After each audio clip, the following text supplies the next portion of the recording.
NAFTA. And it was Al Gore, the hero of the environmental movement, who was the hatchet man for the Clinton administration to cram NAFTA down the throats of a reluctant Congress. Now, this is a good deal for our country, Larry, and let me explain why. Al Gore, who carried the ball for NAFTA and GATT, is now one of the top standard bearers for the elite's agenda. I didn't interrupt you. Okay, now, guys. Then maybe it just... Is this... NAFTA. Why? Huge numbers of manufacturing jobs left Canada, came into the United States because of a 15% wage differential. We pay our workers less in Canada. Now, when you've got a 7-to-1 wage differential between the United States and Mexico, you will hear the giant sucking sound. No, there's a political lesson, there's a business lesson. Sorry. He serves as the front man for the carbon tax cap and trade scheme, which will not only increase taxes on every American, but will also transfer our national sovereignty and rights to a tyrannical world government, all in the name of saving the earth. Is the legislation that we are discussing here today, is that something that you are going to personally benefit from? If you believe that the reason I have been working on this issue for 30 years is because of greed, you don't know me. I've been willing to put my money where my mouth is. Do you think there's something wrong with being active in business in this country? I am simply asking for clarification. I'm proud of the relationship. I'm proud of it. My name is Dr. Tim Ball. I'm a climatologist. I have a PhD in climatology from the Queen Mary College, the University of London, England. And I've been studying climate both with my 9 years in the Canadian Air Force, where it was essential to flying, and then after that at the university. So it's essentially been the whole theme of my career. Initially we were called climate skeptics. I said, but all scientists are skeptics. If you're not a skeptic, you're not a scientist. And then when that didn't work, then they came out with the charge that we were climate change deniers. And I remember when I was first called a denier, and it was in the Times of London and England, and of course the word denier was clearly deliberately chosen because of the Holocaust connotations of that term. So it was not only a charge that you were ignoring the truth, but you were doing it in a very evil way. And of course, I laugh about that now because my whole career has been anything but a climate change denier. I've spent my career trying to educate people to how much climate changes naturally. So I'm anything but a denier, but of course that is part of the politics. Under the Nazis, there was something called race science. They had a lunatic theory of eugenics, the Aryan heritage, and all the rest of this. Absolute crackpot pseudoscience. There was no empirical measure or empirical test for the validity of those theories. They simply asserted them, and if you were a professor who stood up to them, then the Gestapo would come and take you away. We are perilously close to such a situation right now. Any academic, any other figure standing up to say the global warming theory of Al Gore is a piece of crackpot nonsense is in danger. You'd be fired from a government job, and in many universities, your job would be in danger.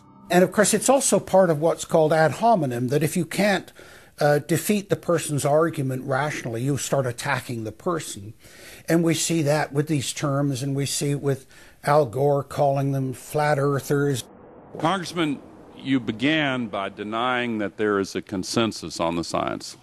There is a consensus on the science. Well, you mustn't have been listening to our testimony that we've had for the last few days with dozens of experts that have come in who have given completely different views. Well, I would encourage you to go back and look at the testimony this committee's heard. There are people who still believe that the moon landing was staged on a movie lot in Arizona. And neither of us are one of those. And I know you like giving those cute anecdotes. This is not a cutesy issue. We're talking about something that can export millions of jobs out of our economy, out of our country. Richard Lindzen, an MIT professor of atmospheric physics, said it many years ago when he said the consensus was reached before the research had even begun. And then scientists like myself that stood up and said, hold on a minute, I got problems with this. Oh, paid by the oil companies, don't trust that guy. What the international scientific community is saying is correct. There is no legitimate basis for denying it. Now, you hear the consensus argument. Well, the majority of scientists. What they're always talking about is, and originally the IPCC was about 3,600 scientists, it's now down to 2,500. That's the people they're talking about. But when you look at it, most of them are bureaucrats. They're not scientists at all. And very, very few of them are actual climate experts. Now, the consequences of that, and whether that's because of man-made CO2, I think are debatable. If CO2 is not causing the climate change, what is? What are the major driving factors? And so they're essentially the ones that are left out by the Intergovernmental Panel on Climate Change. It's unbelievable to me that they can come out and ignore the sun. I mean, everybody knows the sun goes in, it gets cool. You notice that, right? You have an eclipse, the temperature drops, and the birds start to get excited and so on. And when you look at the seasonal changes with the sun, how you can suggest that the sun is not a factor is really quite remarkable. Giving us false scientific information is not going to clean up our environment. Speaking with a lot of promises and innuendo is not going to help clean up our environment. The globalists have co-opted the environmental movement. There are a lot of real environmental problems we face, like genetic engineering, where they're splicing plants, animals, insects, you name it. Toxic waste dumping in the ocean. No one wants to breathe bad air or drink toxic water. But the global carbon tax has nothing to do with that. It's a tax literally on breathing. Go out on the street or talk to your friends, your neighbors. Ask them, hey, should we ban dihydrogen monoxide? It's bad for the environment. The average person will sign your petition calling for the banning of water. That's right. Dihydrogen monoxide is water. It's the same thing with table salt, sodium chloride. And that's exactly what the establishment is doing with carbon dioxide. Ooh, dioxide. It has this scary sounding name. But the truth is, it's one of the 4 elements of life on this planet. Oxygen, carbon dioxide, water, and sunlight.